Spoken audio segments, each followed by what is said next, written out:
안녕하세요.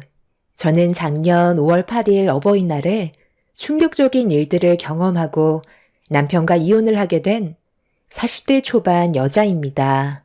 작년 때 겪었던 사건을 지금에서야 사연 신청하게 된 이유는 요 근래 전 남편의 얼굴을 마주하게 되었거든요.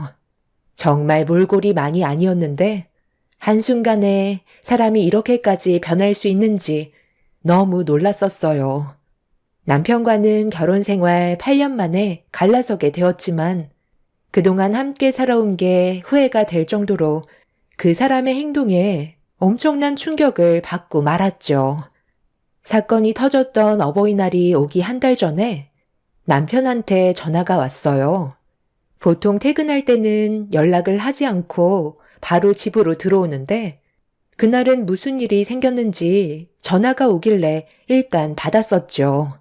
남편은 제 목소리를 듣자마자 친구 집들이가 있어서 좀 늦게 들어갈 것 같다고 하길래 아무 생각 없이 다녀오라고 했었어요. 뭐 그때까지는 별로 의심을 하지 않았었죠. 평소에 제 눈에 거슬리는 행동을 했다면 조금이라도 의심을 했겠지만 회사 집만 반복하며 살아왔던 남편이었기 때문에 크게 신경 쓰지 않았었죠. 자기 관리를 철저하게 하던 사람이라 늦지 않게 집에 들어올 거라 믿고 있었어요. 그런데 제가 생각했던 거와 다르게 그날따라 남편은 제가 걱정하고 있는 것도 모르는지 새벽 2시가 넘어가는데도 연락 한 통 주지 않고 있었습니다. 괜히 집들이 모임에 방해가 될까봐 문자 한 통 넣어놨었지만 아예 확인을 하지 않았던 건지 연락을 주지 않길래 전화를 한번 해봤었죠. 밥 먹듯이 집에 늦게 들어오거나 외박을 했다면 그러려니 하겠지만 남편은 자기가 정해놓은 틀 안에서 철저하게 움직이는 사람이었기 때문에 결혼 생활하는 동안 볼 수 없었던 모습이라 오히려 걱정이 되었습니다. 술을 많이 마셨던 건지 핸드폰 전원까지 꺼져 있는 상태였어요. 결국 그날 잠 한숨 못 자고 남편을 기다리게 되었고 아침이 밝았지만 집에 들어오지 않았습니다. 결국 잠 한숨 못 자고 출근 준비를 하고 있는데 몇 분 전까지만 해도 연락이 안 되던 남편이 다시 전화가 왔어요. 잠도 못 잔 상태라 짜증이 엄청나게 올라 버렸었죠. 당신 지금 이게 뭐 하는 짓이야? 이럴 거면 애초부터 집에 못 들어올 것 같다고 말을 하던가. 사람 속 뒤집어지게 이런 식으로 행동해야 되겠어? 아, 어제 내가 술이 좀 과했었나 봐. 분위기에 휩쓸려서 물 마시듯 술을 먹었더니 눈 떠보니까 아침이더라고. 전화 많이 했었어? 기분 상했다면 미안해. 미안하다고 될 일이야? 당신 친구 중에 이런 식으로 무책임하게 행동하는 사람이 있었어? 원래 외박이 잦거나 술을 마셨다면 어느 정도 이해를 했었겠지. 당신이랑 결혼하면서 단 한 번도 이런 문제를 일으킨 적이 없었기 때문에 내가 너무 당황스러운 거라고. 나 지금 출근해야 되니까 퇴근하고 집에 와서 얘기해. 화가 머리끝까지 올라와 버린 상태라 남편의 무책임한 행동에 기분이 상했었어요. 전날에 잠을 못 자서 그런지 저까지 예민해져 있었고 그날 하루 종일 일도 손에 잡히지 않았었죠. 그렇게 힘든 하루를 보내고 집에 들어와 배고파하는 딸에게 먼저 저녁밥을 차려준 뒤 남편이 오기만을 기다렸어요. 평소 퇴근 시간보다 서둘러 퇴근한 남편은 급하게 집으로 들어와 저에게 전날의 행동에 대해 미안했었다고 용서를 구했어요. 그런데 남편의 사과보다 제 눈에 거슬리는 모습이 심기를 불편하게 만들었어요. 전날에 출근했던 모습과 퇴근하고 들어온 남편의 모습이 바뀌어 있었죠. 어떻게 된 거냐고 물어보니 전날에 술에 너무 취한 상태로 뻗어버려 오버이트를 해서 친구 정장을 빌려 입을 수밖에 없었다는 말을 하는데 제 얼굴이 붉어질 정도로 창피했었어요. 다른 집에서 민폐를 끼친 남편의 행동에 너무 화가 났었죠. 눈으로 직접 본 건 아니라도 남편이 얼마나 심각한 문제를 일으켰는지는 확실히 알 수 있었고 더 이상 대화조차 섞고 싶지 않았습니다. 그렇게 좋지 않은 분위기 속에서 제 눈치만 보고 있던 남편이 그날따라 무언가 불편해 보이는 표정을 보이면서 전날 과음을 해서 많이 피곤하다고 먼저 들어가 쉬어야겠다며 방으로 들어가더라고요.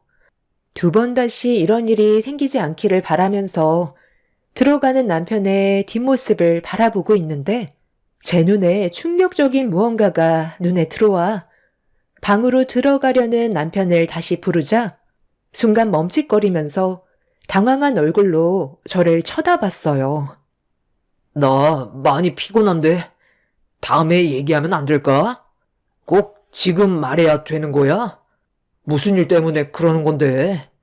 다시는 이런 일 없게끔 한다고 말했잖아. 당신 등에 그거 뭐야? 어디 다친 거야? 옷 좀 치워봐봐. 등에서 지금 피가 흐르고 있잖아. 꽤 많이 다친 것 같은데? 왜 나한테 말을 안 했어? 별거 아니야. 신경 쓰지 마. 어제 일이 잘 기억은 안 나는데 잠깐 긁혔나 봐. 어차피 시간 지나면 괜찮아지는데 굳이 보여줄 필요는 없잖아. 그게 지금 말이라고 하는 거야? 셔츠가 빨갛게 물이 들 정도로 피가 많이 흐르고 있는데 오늘 하루 종일 이 상태로 일을 했던 거야? 도대체 술 먹고 뭘 했길래 이래? 남편은 등에 난 상처를 보여주려 하지 않았어요. 제 말을 들으려 하지 않자 화가 잔뜩 올라온 저는 자리에서 일어나 남편의 셔츠를 들쳤고 제 눈에 들어온 건 충격적이게도 무언가에 긁혀 깊게 파인 자국이었습니다. 그런데 누가 봐도 남편 등 뒤에 긁힌 자국은 손톱으로 생긴 상처였어요. 너무 놀란 저는 순간적으로 뒷걸음질 치면서 아무 말 없이 남편을 바라보고 있었습니다. 선명하게 10손가락 손톱 자국이 위에서 아래로 긁혀져 있길래 어떻게 된 거냐고 다시 되물었습니다. 등 뒤에 손톱 자국 그거 뭐야? 당신 전날에 도대체 무슨 일이 있었던 건데? 어떻게 등 뒤에 저런 상처가 날 수 있는 거지? 나한테 솔직하게 얘기하는 게 좋을 거야. 나도 전날에 무슨 일이 있었는지 기억이 잘 안 나. 친구 집에 고양이를 키우는데 나한테 달려들어서 상처가 났었나 봐. 별일 아니니까 신경 쓰지 마. 어떻게 신경을 안 쓸 수가 있겠어. 등 뒤에 손톱 자국이 선명하게 남아있는데 상처가 남을 정도로 심각한데 내가 그냥 넘어갈 수 있을 거라 생각해? 별거 아닌데 왜 자꾸 일을 심각하게 만들려는 건데? 내가 괜찮다잖아. 전날에 집들이 하면서 술에 취해 놀다가 생긴 상처겠지. 기억이 안 나는 걸 어떡해? 기억이 안 난다고? 지금 그 말을 나보고 믿으라는 거야? 솔직하게 얘기해. 당신 어제 집들이 간 거 아니지? 다른 여자랑 술 먹고 놀았던 거 아니야? 내가 왜 당신한테 거짓말을 하는데? 못 믿겠으면 당장 내 친구한테 전화해 보던가. 자, 여기. 어제 집들이 갔던 친구 전화번호야. 확인해봐. 남편은 전날의 기억이 전혀 떠오르지 않는 상태라며 제가 됐다고 하자 의심받는 건 싫다고 직접 전화를 걸었어요. 그리고 저에게 확인을 시켜 주었죠. 남편의 친구분은 어제 본인도 술을 너무 많이 마셔서 기억이 나지 않지만 집들이 한 건 맞다면서 사진 한 장 보내줄 테니 확인해 보면 될 거라고 남편의 핸드폰으로 사진 한 장을 전송했어요.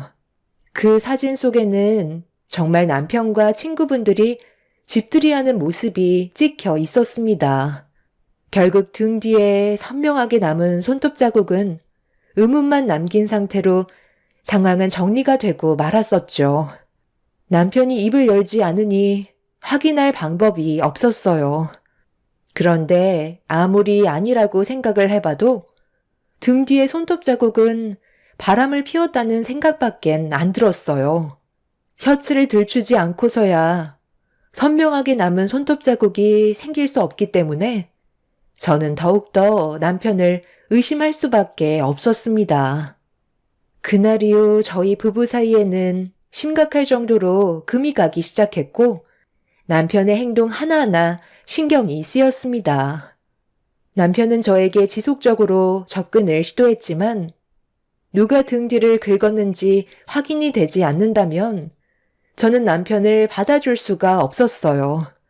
그리고 모든 말들을 더 이상 신뢰할 수가 없었죠.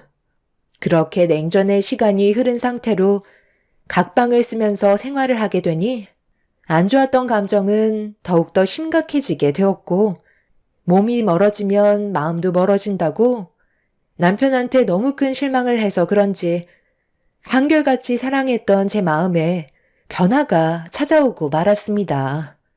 한 공간에 있는 것조차 소름 끼치게 싫었어요.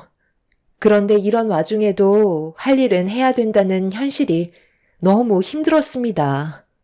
원래의 계획대로라면 어버이날 시댁에서 모두가 함께 모여 식사를 하기로 했었는데 이런 문제가 터지게 되니 어버이날 때 시댁에 가고 싶지가 않더라고요.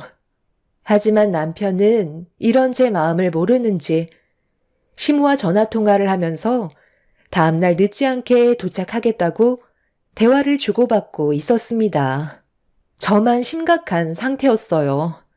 남편은 제가 받은 상처에 대해서는 전혀 신경 쓰고 있는 것 같아 보이지 않았었죠. 당신은 지금 우리 관계가 어떤지 알면서 다음날 아버님 댁에 가겠다는 게 말이 된다고 생각해? 내가 가서 표정 관리가 될 것 같냐고. 생각이 그렇게 없어? 그럼 나보고 어떻게 하라는 거야? 엄마가 먼저 전화하셔서는 나한테 늦지 않게 오라고 못을 박으셨는데 이런 일 때문에 가기 힘들 것 같다고 어떻게 말씀드려? 그럼 처음부터 처신을 잘하던가 아니면 내가 믿을 수 있게 확신을 주던가 했어야지. 무조건 기억이 나지 않는다고만 하면 문제가 해결될 거라 생각했어? 그래서 가지 않겠다는 거야? 나 혼자 가는 것도 문제잖아. 계속 이런다고 달라지는 건 아무것도 없다니까. 당신이 나한테 실망한 건 잘 알겠는데 나도 기억이 나지 않는다고 했잖아. 그러니까 이번 한 번만 용서해 달라는 거야. 앞으로 내가 더 잘하면 되는 거 아니야? 괜히 일 크게 만들지 않았으면 좋겠어. 우리 부모님 성격 몰라서 그래? 다음날 나만 가게 되면 당연히 우리 엄마가 당신한테 전화를 할 테고 그럼 뭐라고 그러게? 내 등 뒤에 난 손톱 자국 때문에 부부싸움에서 별로 가고 싶지 않다고 설명드릴 거야? 이런 일을 자초한 건 나지만 우리 부모님이 피해를 봐선 안 되잖아. 다시는 이런 일 없도록 할 테니까 이번만 조용히 넘어가는 걸로 하자. 미안하다고 몇 번을 말해야 받아줄 건데 바람 피웠던 증거가 있는 것도 아닌데 도대체 뭐가 문제냐고. 왜 증거가 없어? 당신 등 뒤에 선명하게 남아있는 손톱 자국이 나 몰래 바람을 피웠다는 걸 증명해주고 있는데 내일 아버님 댁에 가는 건 생각해 볼 거야. 남편과 저는 그날 한바탕 난리를 쳤어요. 제 기분을 조금도 알아주지 않았던 남편의 행동들이 너무 서운했었죠. 바람이라는 걸 확신하고 있었지만 그렇다 할 증거가 없었습니다. 남편이 퇴근하기 전에 집안 물건들 싹 다 뒤졌었고 남편이 잘 때 핸드폰도 몰래 확인해 봤었는데 의심될 만한 증거들이 나오진 않았어요. 남편 친구 집들이 날을 제외하곤 퇴근 후 바로 집으로 들어오기 때문에 바람을 필 수 있을 만큼의 시간도 아니었죠. 정말 시댁에 가고 싶지 않았지만 괜히 또 싫은 소리 듣게 될까봐 어쩔 수 없이 다음날 남편과 시댁으로 향하게 되었어요. 저희가 제일 늦게 도착했는지 이미 시댁 식구들은 전부 자리에 앉아 식사를 하고 있었죠. 왜 이렇게 늦은 거야? 내가 전날에 일찍 서둘러 오라고 했었잖아. 빨리 자리에 앉아라. 우리가 자주 모이는 것도 아니고 명절날 빼곤 얼굴 보기도 힘든데 한 번 모이는 거 이렇게 시간대가 안 맞아야 되겠니? 그런데 너희들 오면서 무슨 일이라도 있었던 거야? 얼굴빛이 왜 이렇게 어두워? 무슨 일이 있었든지 간에 오늘만큼은 가족들끼리 한자리에 모였으니 서로 웃으면서 하루를 잘 마무리했으면 좋겠다. 그런데 너희는 여기까지 오면서 빈손으로 온 거야? 에이, 저희가 빈손으로 왔겠어요? 미리 다 준비해놨죠. 이번에 엄마가 가지고 싶어 하셨던 명품 가방으로 준비했어요. 그리고 이건 이번에 나온 신상인데요. 아버지 낚싯대가 부족하다고 저번에 저랑 여행 갔을 때 말씀하신 게 기억이 나서 괜찮은 걸로 몇 개 구입했는데 마음에 드실 거예요. 한번 확인해 보세요. 남편은 이미 시댁에 올 수밖에 없다는 걸 알고 있었는지 미리 준비를 다 해놓은 상태였어요. 시모와 시부는 마음에 드셨는지 기분 좋은 얼굴로 식사를 이어나가셨습니다. 막내 며느리로 들어온 저는 자리에 앉기보다 부족한 음식들은 없는지 이것저것 살피면서 챙기고 있었는데 시부가 할 말이 있으신지 저보고 자리에 앉으라고 하시길래 다시 돌아와 자리에 앉았습니다. 음식을 나르고 있었던 가사 도우미 분들도 자리에 앉으라고 지시하셨어요. 시부는 돌아오는 여름에 해외여행을 계획 중이라며 시간 조율을 미리 하는 게 좋을 것 같다고 말씀하셨죠. 10인 가족이 한 번에 움직이는 건 쉽지 않기 때문에 시부는 미리 계획을 세우고 싶어 하셨어요. 도우미분들도 시댁에서 일한 지 10년이 넘어갔었기 때문에 한 가족이나 다름없다며 같이 가길 원하셨습니다.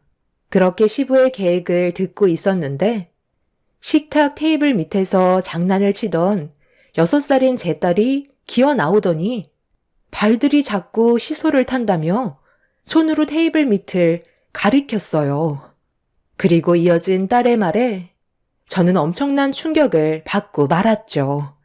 시부모님과 시댁 식구들 또한 사색이 된 얼굴로 남편을 바라봤고 민망한 얼굴로 오해라며 식은땀까지 흘리고 있었습니다. 그럼 6살밖에 안 된 내 딸이 지금 거짓말이라도 했다는 거야? 지금 여기가 어떤 자리인 줄 몰라? 어떻게 이런 일을 저지를 수가 있는 건데? 나리가 잘못 본 거라니까. 내가 정신 나갔다고 그런 행동을 했겠소? 그냥 좀 스친 것뿐이라고. 죄 없는 사람 이상하게 만들래? 당신 정말 왜 그래? 당신 정말 웃긴다. 어떻게 눈 하나 깜빡하지 않고 그런 짓을 저지를 수 있어? 식탁 밑에서 왜 저 가정부 아줌마랑 계속 다리를 비비고 있었냐고. 그만들 해라. 너 똑바로 대답하는 게 좋을 거다. 손녀가 잘못 본 거라고 확실하게 말할 수 있는 거야. 마지막으로 기회를 주는 거니까 확실하게 대답해.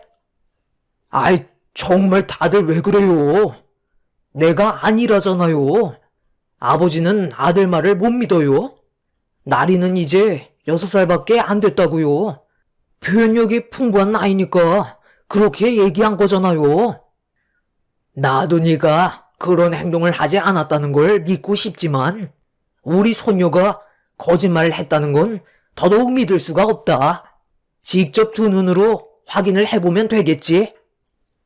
남편은 식탁 맨 끝자리에 앉아 있었고 마주보는 자리에서 가정부 아줌마가 앉아 있었어요.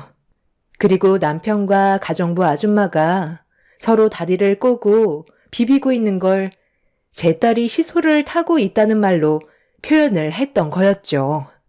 남편은 끝까지 오해라며 발뺌했지만 시부는 직접 두 눈으로 확인을 해보기 위해 집 안으로 들어가셨습니다. 가족 모두가 시부를 뒤따라 가게 되었고 그렇게 모두가 보는 앞에서 시부는 정원에 녹화가 되고 있던 CCTV를 돌려보셨어요. 몇 분 뒤로 돌려서 보는 순간 저는 경악을 하고 말았습니다. 시부가 자리에 앉으라는 말에 모두가 앉았을 때 가정부 아줌마가 남편을 마주보고 앉아 있었는데 다리가 조금씩 남편 쪽으로 가까이 다가가더니 남편의 다리를 툭 건드렸고 그의 응답이라도 하는 듯 남편도 가정부 아줌마의 다리를 툭 건드렸습니다. 그리고 잠시 뒤 시부가 여행 계획에 대해 말씀하고 계시는데 제 딸이 정확한 표현으로 얘기했다는 걸 알 수 있을 만큼 둘은 다리를 꼬은 채 비비적 하고 있었습니다. 그걸 본 제 딸이 식탁 밑에서 나와 손으로 가리키자 엉켜있던 다리를 급하게 풀었지만 이미 제 딸이 모든 걸 목격한 상태였었죠. 저는 온몸에 소름이 돋을 정도로 화가 치밀어 올라 남편의 뺨에 손을 올려 버렸어요. 식구들은 남편과 가정부 아줌마의 충격적인 행동에 경악을 하며 쳐다보고 있는데 시모가 가정부 아줌마의 머리채를 잡으면서 난리를 치셨습니다. 자네가 어떻게 내 아들을 건들 수가 있는 거야? 언제부터였어? 바른 대로 대답하지 않으면 앞으로의 삶이 힘들어질 줄 알라고. 당장 바른 대로 대답 못해? 사모님, 이것 좀 놓고 얘기하세요. 제 머리 다 빠지겠어요. 저도 사랑이라는 걸 할 수 있는 나이라고요. 막내 며느님보다 제가 먼저 마음에 두고 있었어요. 저희는 얼마 전에도 서로를 향한 마음이 진심이라는 걸 확인했었다고요. 제 말을 믿지 못하신다면 등 뒤에 손톱 자국으로 상처가 났으니까 그거 한번 확인해 보면 되겠네요. 당신 미쳤어? 갑자기 그 말을 왜 꺼내는 건데? 오늘이 무슨 날인지 모르는 거야? 저는 전혀 모르는 일이니까 다가오지 마세요. 정말 아니라니까요. 저는 이미 남편의 등에 난 상처를 한번 봤었기 때문에 그 자리에서 털썩 주저앉아 버렸어요. 시댁 식구들은 남편을 둘러싼 뒤에 셔츠를 올렸고 시댁 식구들은 남편의 등에 난 상처를 보고 경악을 하고 말았습니다.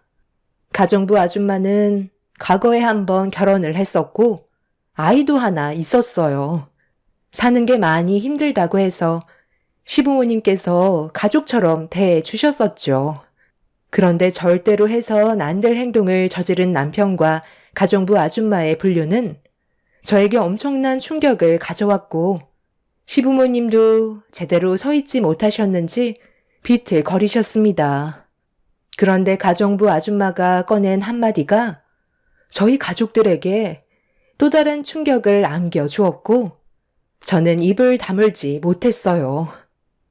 저를 가족처럼 생각해 주신 건 정말 감사하지만 저도 이런 감정을 떨쳐내려고 엄청 노력했었어요.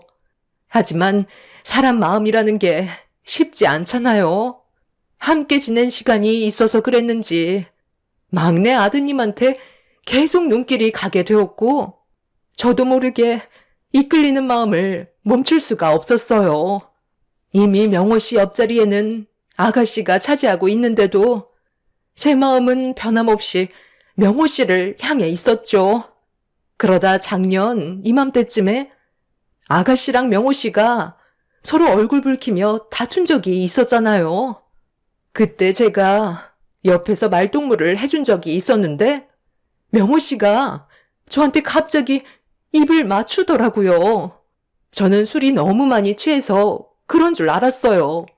그런데 시간이 지날수록 저를 대하는 행동들이 점점 대범해졌고 결국 저희는 진심으로 사랑하는 사이가 되었던 거예요. 그리고 저한테 이런 말까지 했었어요. 이 집은 어차피 사남매 중 막내인 자기 거라며 사모님께 확답까지 받았다고 여기서 나갈 필요도 없다면서 함께 평생 같이 살자는 말로 저를 더 혹하게 만들었는데 누가 120평이나 되는 평창동 주택을 거절하겠어요. 비록 떳떳한 관계는 아니지만 저희는 정말 진심으로 사랑하는 사이라는 걸 알아주셨으면 좋겠어요. 명호 씨도 무슨 말이라도 해봐. 여보, 당신한테 정말 미안해.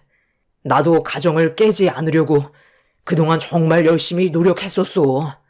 하지만 사랑 감정이라는 게 그렇잖아. 한 번 마음을 주니까 두 번은 어렵지 않더라고.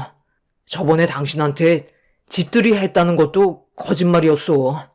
어차피 우리 관계 이렇게 된 거 여기에서 정리하도록 하자. 사랑은 원래 변하는 거라고.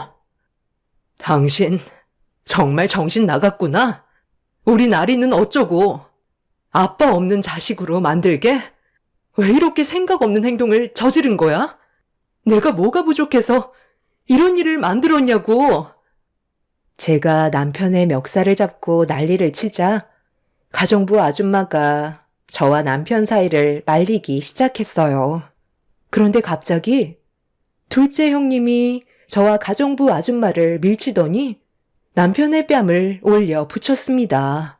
한 번도 아닌 수차례 뺨을 올리는데 둘째 형님의 한마디에 온 시댁은 아수라장이 되어버렸고 시모는 뒷목을 잡고 쓰러져 버리고 말았어요. 너 정말 쓰레기였구나. 좀 전까지만 해도 나한테 사랑한다고 하지 않았어? 화장실에 잠깐 다녀왔을 때 문 앞에서 나 기다리고 있다가 방으로 끌고 들어갔었잖아. 우리 관계는 어떻게 할 건데? 도대체 어디까지가 거짓말인 거야? 내 몸과 마음을 당신한테 다 줬는데 고작 저딴 가정부 아줌마한테 정을 줘? 내 마음 뺏어간 거 당장 돌려놔. 너 때문에 내 인생까지 망쳐버렸다고. 아버님, 저 나쁜 놈 때문에 저까지 제대로 된 생활을 할 수 없었어요. 아니, 이게 또 무슨 말이냐? 명호 너 지금 이게 어떤 상황인지는 아는 거야? 그리고 오늘이 무슨 날인지 알면서 이런 일을 저질러? 대답 좀 해보라고. 사남매 중 막내인 남편 위로 아주버님 두 분과 손이 신우가 있었어요. 남편은 고개를 떨궜고 둘째 아주버님이 남편의 얼굴에 주먹을 올렸어요. 절대로 있어서는 안 될 일들이 벌어지고 만 거였죠. 드라마에서나 볼 법한 일들이 눈앞에 펼쳐지고 있었는데 저는 다리에 힘이 풀려 아무것도 할 수가 없는 상태로 눈앞에 보이는 충격적인 광경을 감당할 수밖에 없었습니다. 한 명도 아닌 두 명이나 불륜관계를 맺은 남편은 제가 그동안 알고 있던 사람이 아니었어요. 뒤늦게 알게 된 사실이지만 남편의 회사는 시간적으로 상당히 자유로운 일이었어요. 회사에서 정해놓은 일만 빨리 끝나면 곧바로 퇴근할 수 있는 구조로 되어 있었죠. 남편은 그동안 저에게 항상 저녁 7시쯤에 퇴근하는 걸로 얘기했었는데 어쩔 때는 오전에 업무가 끝날 때도 있었다는 걸 뒤늦게 알 수 있었습니다. 가정부 아줌마도 용서할 수 없었지만 한 가족인 둘째 형님이 남편과 깊은 관계였다는 건 절대로 용서할 수가 없었어요. 결국 저는 두 사람과 남편에게 상간소송을 진행했고 뒤도 안 돌아보고 이혼을 선택하게 되었습니다.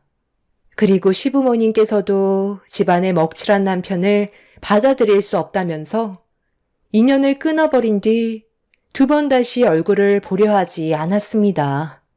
둘째 형님 내외도 이런 일들로 인해 이혼을 선택하게 되었는데 가정부 아줌마와 둘째 형님은 남편을 차지하겠다고 서로 머리채를 잡고 뒹굴며 난리도 아니었어요. 저는 그런 모습을 더 이상 보고 싶지가 않아 제 딸을 데리고 다시 새롭게 시작을 하게 되었죠. 아무 소식도 듣고 싶지 않았어요. 남편과 이혼을 하고 친정집으로 들어와 부모님의 도움을 받으면서 사는 동안 어떠한 소식도 들으려 하지 않았습니다. 그 사람이 언젠가 가정을 깨버린 잘못에 대해 벌을 받길 간절히 원하고만 있었습니다. 저희 부모님께서도 남편의 행동으로 인해 많은 실망과 상처를 받으셨죠. 한 사람 때문에 많은 사람들이 피해를 보게 됐었고, 두 번 다시 기억하고 싶지 않았던 날들이었습니다. 그런데 남편과 이혼을 한 지 1년 만에 저희 집에 찾아왔어요. 저는 가족들과 외식을 하려고 나가려는데 현관문 앞에 남편이 고개를 떨군 채 서 있었습니다. 아빠는 여기가 어디라고 오냐고 멱살을 잡은 뒤 패대기를 쳤지만 저항 한번 하지 않고 힘없는 사람처럼 픽 쓰러져 눈물을 흘리고 있었어요. 제 딸은 오래간만에 본 자기 아빠를 보며 어디 아픈 것 같다고 눈물을 흘리면서 품속에 안겼는데 차마 떼어낼 수가 없었습니다. 여긴 어쩐 일이야? 왜 온 건데? 무슨 말을 하던지 나는 듣고 싶지 않으니까 당장 돌아갔으면 좋겠어. 그동안 우리가 마음 잡고 사느라 얼마나 힘들었는지 알아? 정말 미안해. 내가 잠깐 어떻게 됐었나 봐. 당신이 내 인생에 제일 소중한 사람이었는데 그걸 몰랐던 내가 너무 한심스러워. 우리 다시 시작하면 안 될까? 앞으로 두 번 다시 과거에 있었던 일을 반복하지 않을게. 제발 내 옆에만 있어주면 안 돼? 그동안 나 너무 힘들었어. 내 모습을 보면 당신도 알 수 있잖아. 우리 부모님이 옆에 있을 때는 모든 것들이 두렵지가 않았었는데 당신이랑 일이 이렇게 되고 난 후부터 가족들과 등지며 살게 되다 보니 내 인생은 순식간에 나락으로 떨어지더라고. 나를 사랑한다고 했었던 그 사람들도 진실한 사랑이 아니어서 그랬는지 금방 식어버렸고 둘 다 내 곁을 떠나 새 삶을 찾았더라고. 그리고 내 주위에 남겨진 건 아무것도 없다는 걸 그때 처음 알게 되었고 너무 외롭고 쓸쓸한 거야. 우리 부모님은 벌써 다른 지역으로 이사를 가셔서 찾을 수도 없는 상태고 형들이랑 누나도 이미 연락이 끊어진 지 오래야. 내가 잘못한 거 충분히 받아들일 수 있지만 외로운 건 못 참겠어. 당신한테는 말을 안 했지만 내가 회사에서도 부정한 관계가 있었거든. 부장님 와이프랑 잠깐 그랬는데 그래서 잘 다니던 회사에서도 잘리게 되면서 혼자 집에 있는데 왜 이렇게까지 됐나 싶더라고. 모든 것들이 내가 자초한 일이니 벌을 받는 게 당연하겠지만 왜 하필 이렇게 안 좋은 시기에 내 몸에도 문제가 생겼는지 모르겠어. 나 정말 살고 싶은데 병원에 찾아가니 마음의 준비를 하라더라고. 전립선암 4기 판정을 받고 나오는 길이야. 내가 의지할 곳이 결국 당신 곁이라는 걸 뒤늦게 알게 됐을 땐 이미 늦었다는 걸 알지만 빈털터리가 된 나를 다시 받아줄 수 없을까? 우리 딸 나리와 마지막 시간을 함께 보내고 싶어. 당신만 괜찮다면 나에게 남은 몇 달의 시간을 함께 보낼 수 있게 허락해주면 남은 인생 당신을 위해 최선을 다해 살아가도록 할게. 나한테 마지막으로 기회를 주면 안 될까? 이렇게 무릎 꿇고 빌 테니까 한 번만 용서해줘. 남편은 저에게 병원에서 받은 진단서를 보여줬어요. 남편은 전립선암 4기로 길어야 6개월 정도의 시간이 주어진 상태였죠. 전립선암이라는 게 통증도 없어서 쉽게 확인이 될 수 있는 암이 아니라는 걸 그때 처음 알았습니다. 제 딸은 남편의 얼굴이 반쪽이 된 모습을 바라보며 눈물을 계속 흘리고 있었어요. 하필 어버이날 때 찾아와서 저희 가족은 기분이 말이 아니었습니다. 혼자서 즐길 거 다 즐긴 뒤 이제 떠나게 될 시간이 되니 주위에 아무도 없으니까 생각이 나는 사람이 저밖에 없다는 걸 뒤늦게 깨닫고 찾아온 남편이 너무 한심했어요. 처음부터 잘했으면 이런 일도 없었을 텐데 결국 뒤늦은 후회를 해봤자 달라지는 건 아무것도 없었죠. 문제는 그날 남편이 다녀간 이후 제 딸이 계속 아빠를 찾고 있습니다. 또 언제 얼굴을 볼 수 있냐고 저에게 재촉하고 있어요. 침착하게 설명을 했지만 아직 어린 나이라 제 말을 전부 다 이해하지는 못하는 것 같습니다. 불과 어제 일어난 일이고 앞으로 제가 어떻게 해야 될지 모르겠어요. 남편이 자기 핸드폰 번호와 집 주소가 적힌 쪽지를 건네줬지만 이미 법적으로 남이 되어버린 상태고 저는 아직 그날의 상처가 아물지도 않았는데 남편이 암이라는 이유 하나 때문에 제가 옆에 있어줘야 하는 건지 모르겠어요. 여러분들께서는 제가 어떤 결정을 내리면 좋을 것 같으세요? 제 딸을 위해서라도 마지막 순간을 함께 해줘야 되나요? 아니면 그 사람이 세상을 떠나든 말든 신경도 쓰지 않아야 되나요? 시부모님께 전화를 해서 이런 상황을 설명했지만 남편이 세상을 떠나도 신경조차 쓰지 않는다며 전화를 끊어 버리셨습니다. 저도 매몰차게 그 사람을 걷어차는 게 올바른 행동일까요? 머릿속이 많이 복잡한 상황입니다. 여러분들께서 저에게 지혜를 나눠주시면 많은 도움이 될 것 같습니다. 한번 맺게 된 인연이 저를 끝까지 물고 늘어지니 너무 힘드네요. 제 사연을 들어주신 분들의 가정에는 항상 행복과 웃음만 가득하셨으면 좋겠습니다. 감사합니다. 안녕하세요. 저는 전남 광양에 살고 있는 30대 초반 여자입니다. 현재 저에게 닥친 상황을 받아들이는 게 힘들어 사연을 신청하게 되었습니다. 어느 날 시모가 저에게 갑자기 돈을 빌려달라고 요구했어요. 너무 뜬금없기도 했었지만 빌려달라는 금액도 커서 당황스러웠었죠. 조심스럽게 이유를 여쭤보니 시부와 부부싸움을 했다며 각자의 시간을 가지기로 했는데 돈을 주지 않는다고 조만간 적금이 만기가 되는데 그때 갚겠다는 말을 하셨습니다. 저 혼자 결정할 수 있는 문제도 아니라서 남편과 통화 좀 해보겠다고 했는데 막무가내로 화를 내셨어요. 그래도 남편도 알아야 될 것 같아 전화를 걸어 시모의 말을 전달해 주었어요. 남편도 제 말을 듣더니 어쩔 수 없을 것 같다면서 일단 시모에게 돈을 빌려주기로 결정을 내리게 되었습니다. 그렇게 시모가 요구한 700만 원을 빌려드렸어요. 유럽으로 홀로 여행 좀 다녀오겠다며 나중에 다시 한국으로 귀국하면 연락 주겠다면서 전화를 끊으셨어요. 시모에게 당분간 저희 집에서 지내는 게 어떻겠냐고 했지만 혼자만의 시간을 가지고 싶다는 말에 더 이상 시모를 말릴 수는 없었습니다. 결국 혼자 유럽 여행을 떠나셨는지 핸드폰 전원은 꺼져 있었고 시모는 더 이상 연락이 닿지 않았어요. 시모 말로는 일정을 길게 잡지 않을 거라 했었는데 한 달이 넘어갈 때까지 어떠한 연락도 닿지 않아 무언가 잘못된 것 같은 느낌이 들었고 시부도 뒤늦게 사태의 심각성을 느꼈는지 경찰에 실종 신고를 하게 됐는데 충격적인 사실 하나를 알게 됐어요. 시모가 비행기를 탔던 이력이 나오지 않았습니다.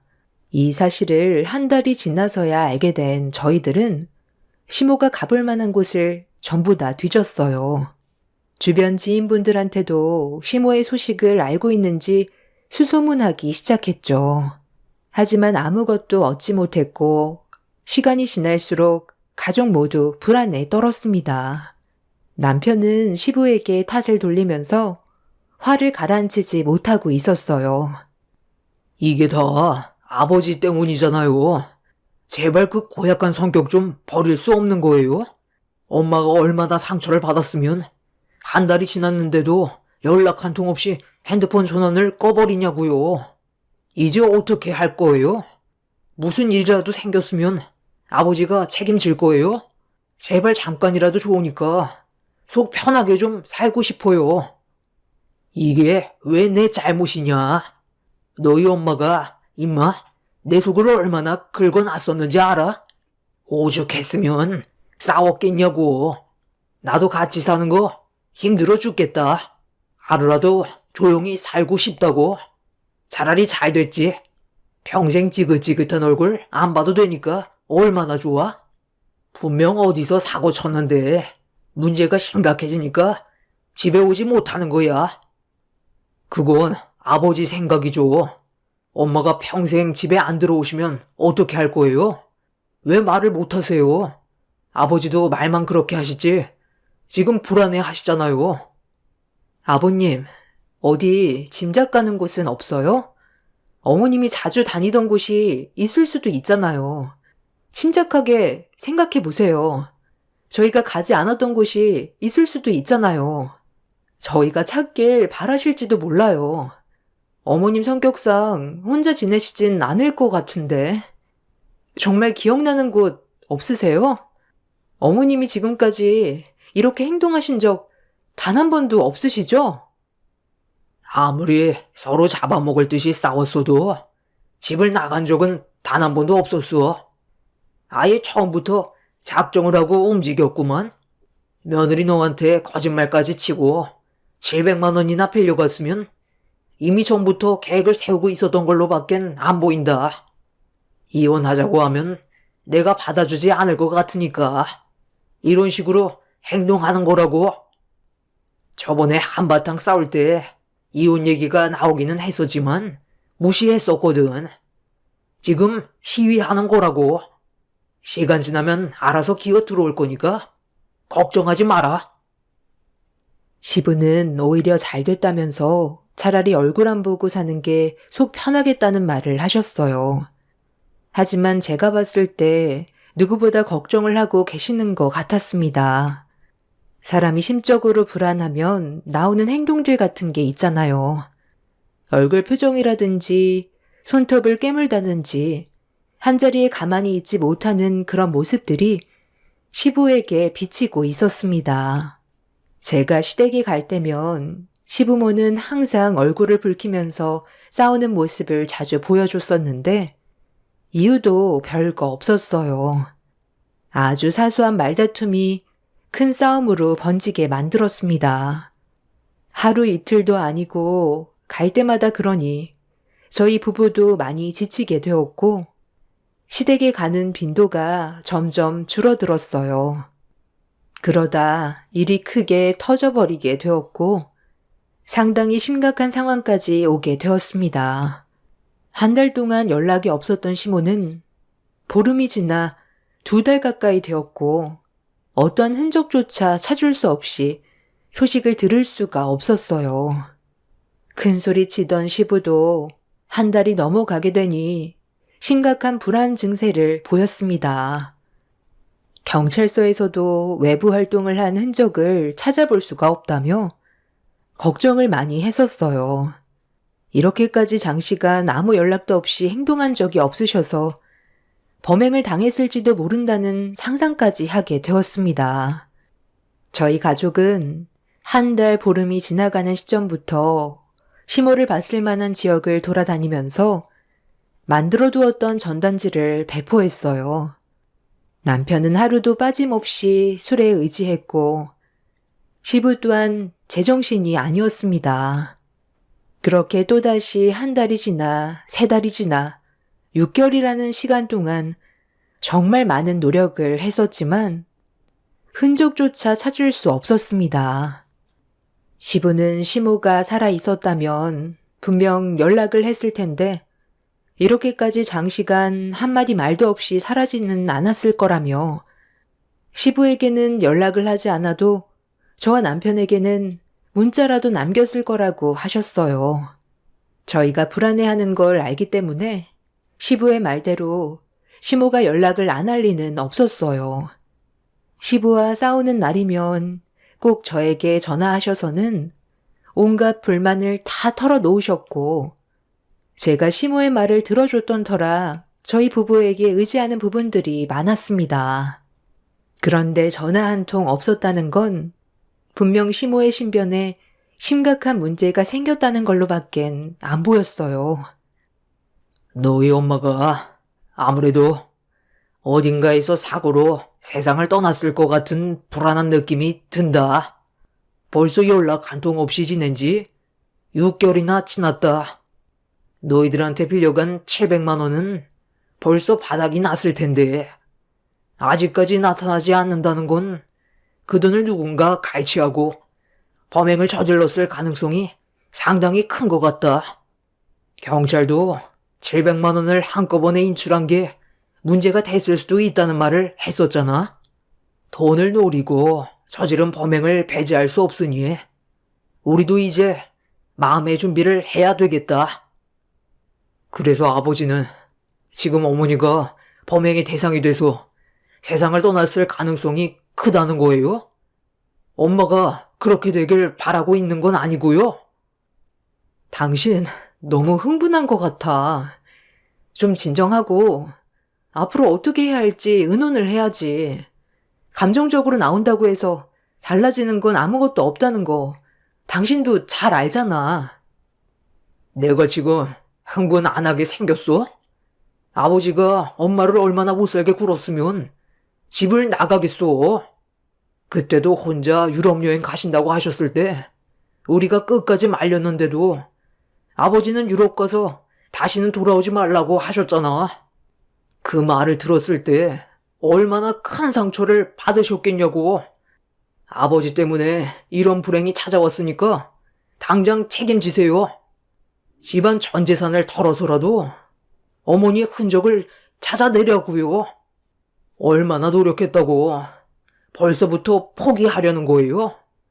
저랑도 평생 얼굴 안 보고 살길 바라는 거죠? 저 같아도 맨날 술 퍼마시는 아버지 옆에서 수발 들기 싫어 뛰쳐나왔을 것 같네요. 어머니한테 연락 오기 전까진 아버지 얼굴도 더는 못 보겠어요. 내가 그동안 너한테 말을 안 하고 있었지만 너희 엄마랑 이유 없이 싸운 건 아니다. 그만큼 나 또한 상처를 많이 받았었고 계속 밖으로 돌고 있으니까 그런 행동들이 나에게 너무 큰 실망을 안겨줘서 정신적으로 너무 괴로웠었어. 어느 날부터인가 너희 엄마가 외박을 자주 하더니 나중엔 외간 남자의 흔적까지 남기기 시작했었다. 처음에 추궁했을 때는 강하게 부인했었는데 지속적으로 보이는 의심스러운 행동들은 결국 내가 뒷조사까지 하게 만들었어. 그렇게 집요하게 뒤를 캐보다가 나중에 나한테 딱 걸리게 된 거지.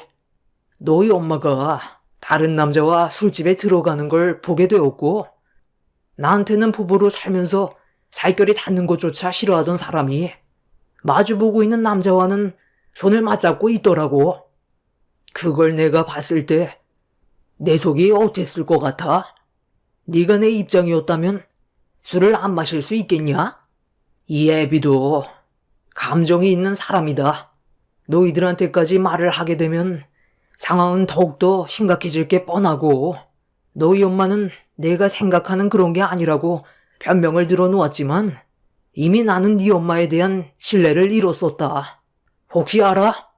범행이 아닌 너한테 돈을 달라고 했던 건 그 남자랑 살림 차리려고 나갔을 수도 있는 거다. 6개월이 지날 때까지 말을 안 하고 참아왔던 건 그래도 너희 엄마를 조금이라도 믿고 싶은 마음에 상황을 지켜본 건데 내 짐작이 맞는다면 범행보다는 다른 남자와 눈 맞아서 살림 차렸을 확률이 더 크다. 너는 내 말이 믿기지 않겠지만 나중에 너희 엄마 만나면 물어봐라. 그동안 알지 못했던 시부의 속마음을 듣게 됐을 때 저희 부부는 엄청난 충격을 받았어요. 시모가 항상 저와 남편의 얼굴만 보면 시부의 불만만 늘어놓았었고, 시부는 거의 입을 다물고 있던 상태라 충분히 오해의 소지가 있었습니다. 상당한 충격에 할 말을 잃었던 남편은 먼저 자리에서 일어나는 시부를 바라보고만 있었습니다. 시부의 말이 전부 다 사실이라면 시모는 사라진 시간 동안 다른 남자와 살림을 차렸을 확률을 배제할 수가 없었어요. 남편은 믿을 수 없다면서 계속해서 부인하려 했지만 시부가 입이 무겁고 고민거리가 있더라도 도움을 받는 것보단 혼자서 해결하려는 성격이셨기 때문에 무조건 아니라고 부인할 수도 없었습니다. 그렇게 또다시 시간은 흘러갔고 시부도 더 이상 시모를 찾으려는 마음을 접으셨는지 점차 정상적인 생활로 다시 돌아가셨어요. 남편은 혼란에 빠졌었고 저 또한 시모를 계속 찾아야 되는지 아니면 그냥 또 다른 소식이 들려올 때까지 기다리고 있어야 할지 고민이 많았습니다. 그렇게 며칠간 고민한 끝에 내린 결론은 남편이 시부의 말만 100% 신뢰할 수 없었기 때문에 저희는 시모를 찾기 위해 노력했어요. 사람 앞일은 한 치 앞도 모르기 때문에 시모에게 문제가 생겼을지도 모른다는 걸 배제할 수는 없었습니다. 그렇게 저희 부부는 일이 끝나면 시모를 찾기 위해 전단지를 배포했었고 하루를 헛되이 보내지 않을 정도로 정말 많은 노력을 기울였습니다. 하지만 조금의 소득도 없었고 이런 삶이 저희들도 더 이상 버티기 힘들 정도로 많이 지쳐버리게 되었습니다. 그렇게 10달의 시간이 흘렀고 저희 부부도 거의 포기 상태였어요. 그동안 시모를 찾겠다고 노력했다가 저희 삶이 완전히 망가져버린 상태라 일단 살고 봐야 할 것 같아 저는 새로운 일자리를 알아보기 시작했어요. 전에 다니던 회사에서 업무에 지장을 준다는 이유 때문에 퇴사 권유가 있었던 터라 결국 다른 일자리를 알아볼 수밖에 없었습니다. 남편의 회사에서는 그래도 어느 정도는 인정해줘서 넘어갔었지만 저는 상황이 많이 달랐어요. 아무래도 시모를 찾는 데 있어서 정상적인 근무는 힘들 것 같아 아르바이트식으로 시간을 조절할 수 있는 쪽으로 알아보게 되었고 제 상황과 맞아 떨어지는 근무 조건인 일자리를 겨우 찾을 수 있었습니다. 간호조무사 자격증이 있었던 저는 산부인과에서 오전 시간에만 잠깐 일할 수 있게 조절할 수가 있었어요. 그렇게 면접을 보고 정해진 날부터 일을 하기 위해 산부인과를 찾았는데 그날 충격적인 경험을 하게 되었습니다. 산부인과에 들어가자마자 많이 들어본 목소리가 병실이 떠나갈 정도로 들려왔어요. 이른 아침부터 출산을 하고 있는지 비명소리가 산부인과에 울려 퍼지고 있었는데 출산 일정이 잡혀있는 분만실 차트를 보는 순간 제 두 눈을 의심했어요. 설마 하는 마음에 직접 얼굴을 확인하기 위해 분만실 안을 살펴보려 하는데 같이 일하시는 간호사 선생님이 분만실 담당도 아닌데 왜 들어오냐고 물어보길래 현재 출산하고 있는 분의 얼굴을 좀 확인해 봐야 할 것 같다며 산모 가족이라고 털어놨어요. 아닐 수도 있었지만 목소리와 제 느낌상 그토록 찾아 헤맸던 시모가 확실하다는 느낌을 지울 수가 없었습니다.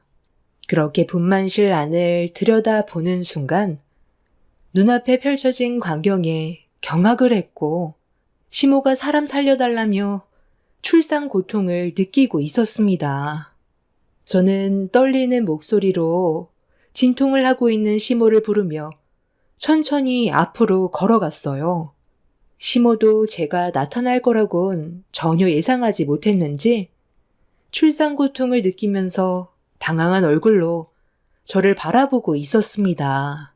시모의 배가 산만하게 부풀어 올라 있었고 뱃속에는 아이가 세상 밖으로 나오고 싶었는지 준비하고 있었습니다.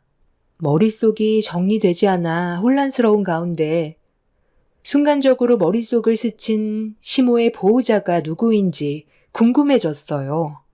그래서 아까 제대로 확인하지 못했었던 분만실 차트를 다시 확인하는 순간 저는 보호자 이름을 확인하고 분노를 가라앉히지 못했습니다. 너무 화가 나서 온몸을 부들부들 떨고 있는데 분만실로 보호자라는 사람이 들어왔어요. 저는 몸을 돌리자마자 사정없이 그 사람의 멱살을 잡고 흔들었고 이 광경을 보고 있던 시모는 출산을 하면서도 저에게 뭐 하는 짓이냐고 화를 냈어요. 그건 제가 할 말 같은데요? 이게 다 도대체 뭐 하는 짓이에요? 지금 이 사태를 어떻게 수습하려는 거예요? 이 사실을 가족들이 알게 됐을 때 앞으로 있게 될 일들 감당하실 수 있겠어요? 어떻게 이런 말도 안 되는 짓을 저지를 수가 있냐고요? 지금 제 두 눈으로 보고 있는 이 광경이 꿈은 아닌 거죠? 제가 잘못 보고 있는 거죠? 일단 애부터 낳고 다시 얘기하자.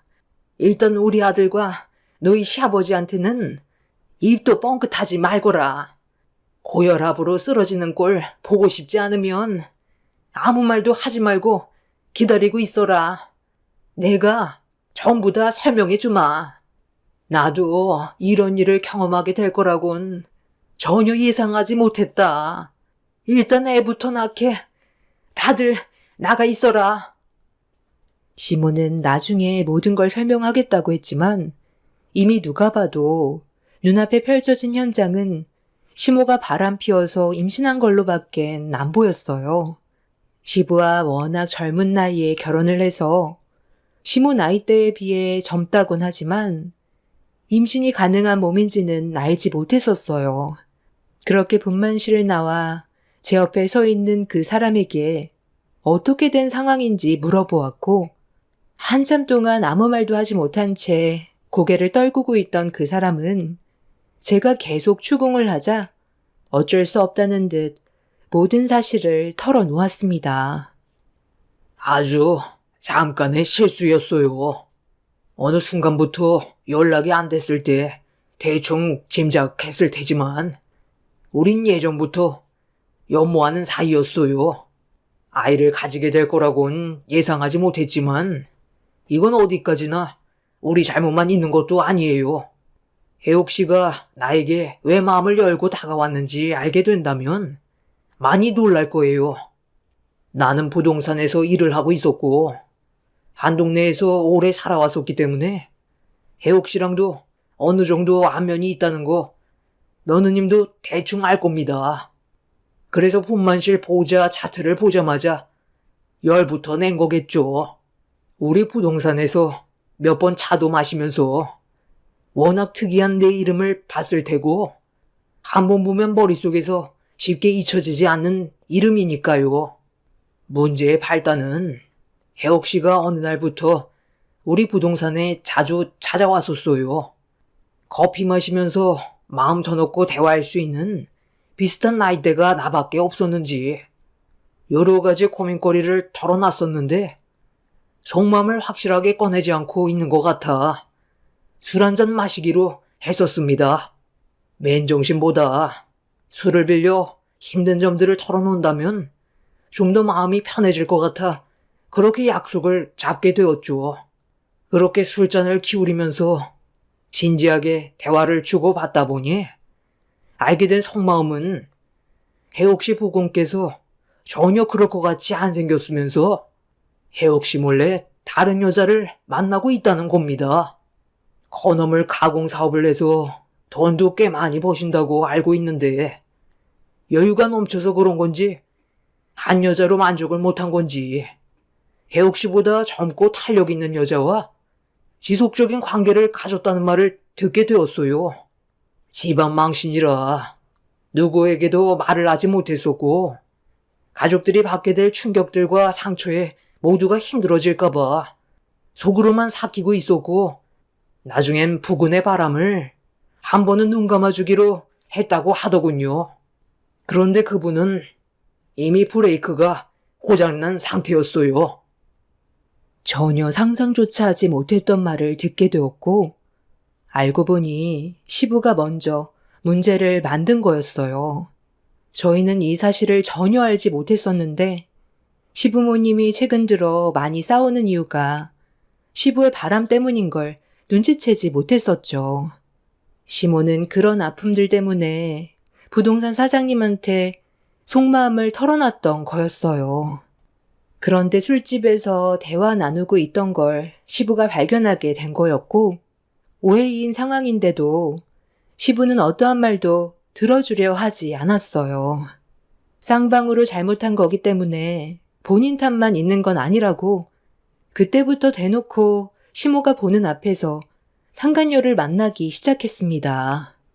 결국 화가 머리끝까지 올라온 시모는 그런 상황에서 당장 벗어나고 싶으셨는지 저에게 돈을 빌린 거였어요. 700만 원이라는 돈은 부동산 사장님께 월세방을 얻기 위한 돈이었습니다. 시부의 꼴을 보고 싶지 않았던 시모는 그렇게 잠적을 해버렸고, 이런 상황에 대해 부동산 사장님한테도 시모가 어디로 갔는지 물어봤었는데 전혀 알지 못한다고 했던 거였어요. 그런데 둘이 함께 있다 보면 정들고 눈 맞는다고 돌이킬 수 없는 결과를 가져오게 되었습니다. 그리고 이 사실을 알게 된 저는 분만실에 적혀 있던 부동산 사장님의 신왕산이라는 이름을 보고 기겁을 했던 거였고, 너무 큰 실망을 하게 된 터라 분노를 감추지 못했던 거였어요. 부동산 사장님은 한참을 머뭇거리더니 최근에 시부의 집에 드나드는 여자를 몇 번 본 적이 있다고, 진실을 알고 싶으면 직접 가서 눈으로 확인해 보라는 말에 서둘러 시댁으로 발길을 돌렸어요. 그렇게 정신없이 달려 시댁에 도착해 현관문 비밀번호를 알고 있던 저는 초인종도 누르지 않고 문을 열고 들어가는 순간 눈앞에 펼쳐진 광경에 입을 다물지 못했습니다. 아버님, 지금 뭐 하시는 거예요? 아버님 품 안에 있는 그 아이, 설마 아버님 아이는 아닌 거죠? 왜 아무 말도 못 하세요? 무슨 변명이라도 해보세요. 어머, 이게 무슨 소리야? 누가 오기라도 한 거야? 애 낮잠 자야 될 시간인데 누군데 아침부터 남의 집에 와서 떠들고 난리야. 저기요, 당신 뭔데 내 집에 와서 시끄럽게 하는 건데? 나 이 집 며느리야. 그쪽은 내가 누굴 것 같은데? 상간녀 주제에 어디서 지금 본처 행세를 하고 있어? 당신이 먼저 꼬리쳤지? 아버님이 능력 좋으니까 뺏겨 먹으려고 접근한 거 아니야? 저 아이 누구야? 바른 대로 대답하는 게 좋을 거야. 지금 당장 제 눈으로 똑똑히 본 이광경, 그이한테도 보여줘야겠어요. 그 핸드폰 당장 안 내려놔? 어디서 지금 시애비 앞에서 목소리를 높여? 얘가 누구애든 그게 뭐가 중요한데? 어차피 너희 시애미가 죽었는지 살았는지도 모르는데 언제까지 기다릴 수는 없잖아. 나도 내 인생 살아야 될 거 아니야. 내가 준비되는 대로 알아서 설명해 줄 테니까 시끄럽게 만들지 말고 당장 내 집에서 나가라. 아무리 가족이라도 내 집에 함부로 들어오면 주거 침입죄로 신고할 줄 알아? 시애비 무서운 줄도 모르고 예의 없이 집에 함부로 들어와? 그래서 어머님이 갑자기 사라졌을 때 크게 신경 쓰지 않고 걱정하는 척만 했던 거예요. 이미 어머님한테 마음 떠났고 새 여자와 살림 차릴 준비됐으니까 어머님한테 막대했던 거냐고요. 방금 어머님 보고 오는 중이에요.